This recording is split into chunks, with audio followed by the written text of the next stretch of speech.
The history of Russia from 1750 to 1914 was a time of suffering, domination, and transformation, spanning across Eurasia and making up 1/6 of the Earth's land.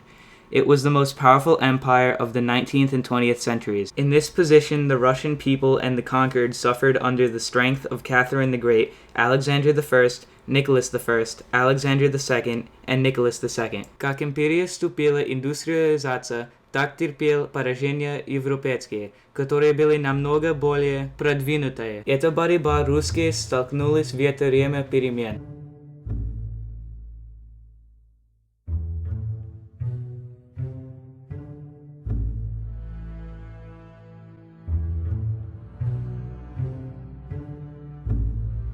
In order to understand the development of Russia, it is necessary to ponder three relevant questions. What caused change in Russia, and what was Russia's government initially comprised of? While being under Tsarist rule, Russia had experienced autocratic rule without question. Many of Russia's leaders were ignorant of the consideration of their people, or they were too reluctant to act upon reform. Such an unstable rule led Russians to expect change, and the socialists provided just what was needed in order to remove such an absolute leader and level the social equality. What is socialism?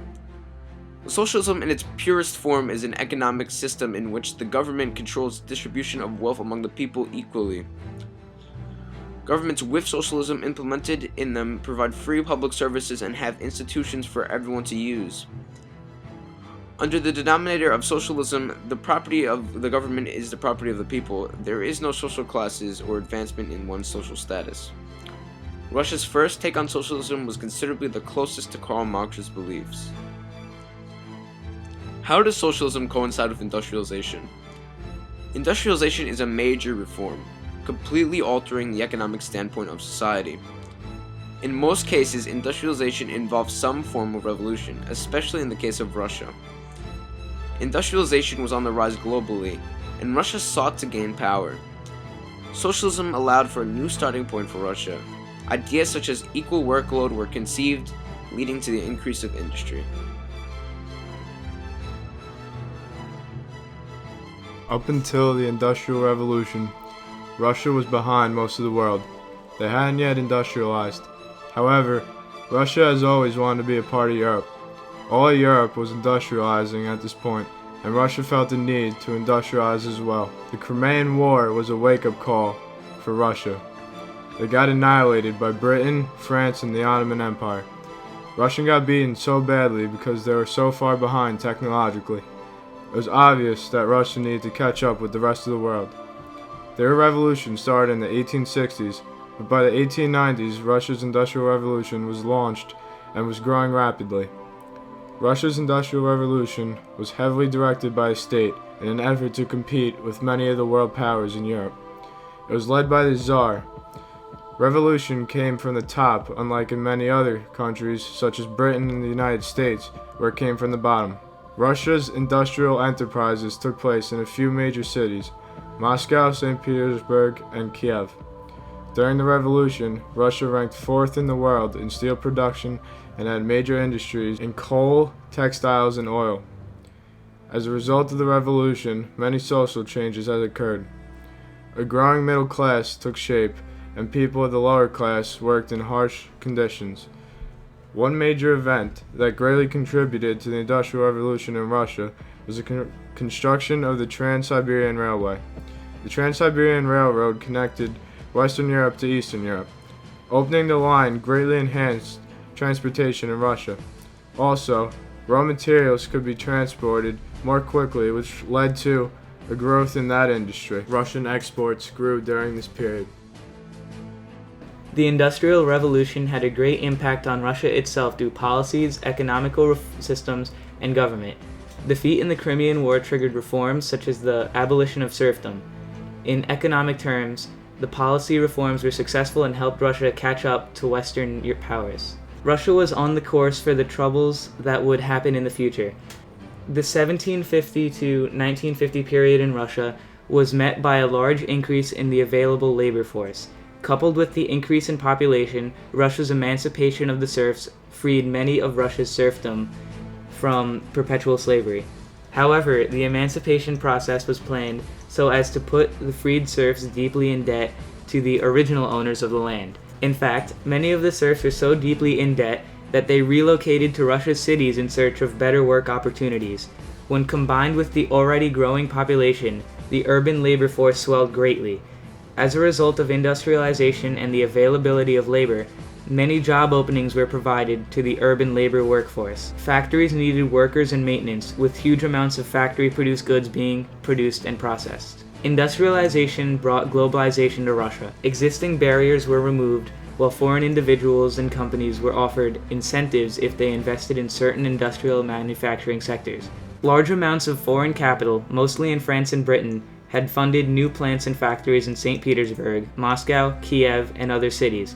By 1900, around half of Russia's heavy industries were foreign-owned, but the Russian Empire was the world's fourth largest producer of steel and its second largest source of petroleum. Industrialization in Russia was brought by the need for supplies in World War I, which brought the need for textiles, steel, and guns. Conditions in Russia were particularly harsh. Cities struggled to cope with the new influx of people, so dormitories were set up for workers, and the hours were very long. Families lived in poor housing conditions, such as tenements. As a result of increased urban population, Stalin instilled the new policy of collectivization.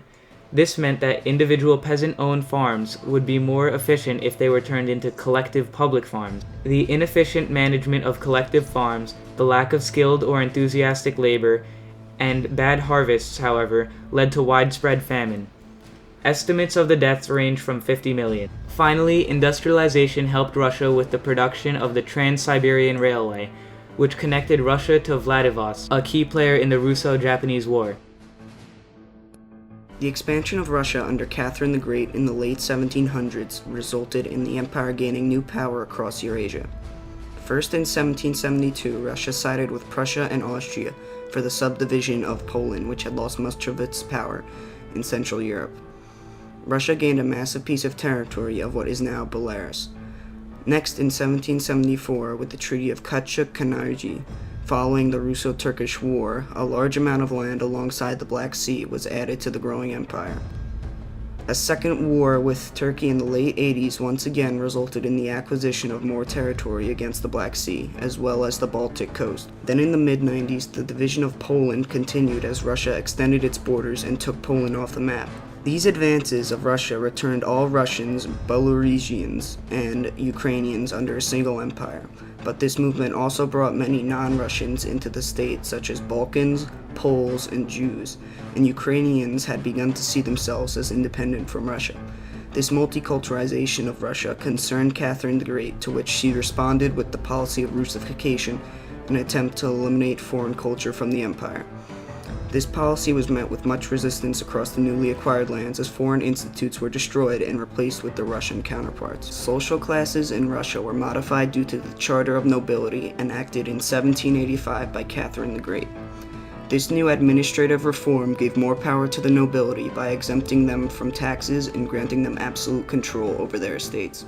This proved to be the final transformation of the upper class into a parasitic form which lived off the work of serfdom and did little to improve the state as a whole. Furthermore, Catherine the Great would often grant plots of state land to landlords who favored her interests, resulting in the conversion of millions to serfs across Russia's newly acquired lands and only strengthening serfdom across the empire. The Crimean War in 1853 was seen in the eyes of the European powers as an attempt for Russia to dominate Turkey in its weak state and take control of the Balkans as well as rivers which connected the Black Sea to the Mediterranean Sea. The conflict which followed lasted 3 years in which Russia went up against Turkey, France, Britain, Sardinia with the support of Austria.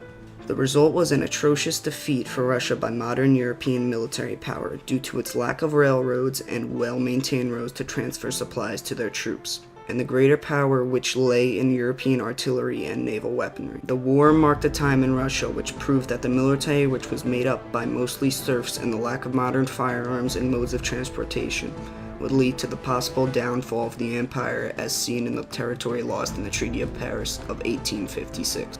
These events would inspire the industrialization which would follow in the hands of Alexander II.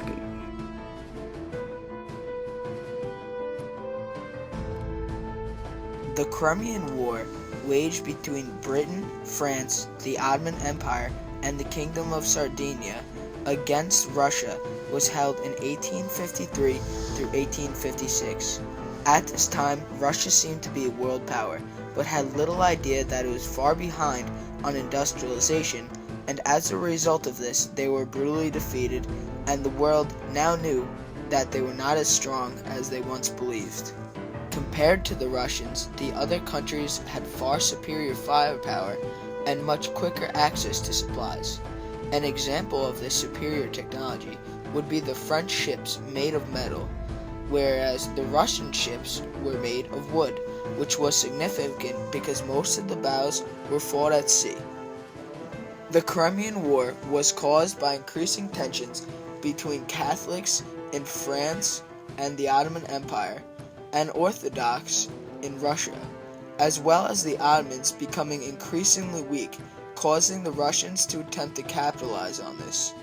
In the global significance, the stature and power of Russia fell due to this, but caused the need for industrialization in Russia, and in other countries it provoked nationalism due to the defeat of Russia and the banding together to work against it.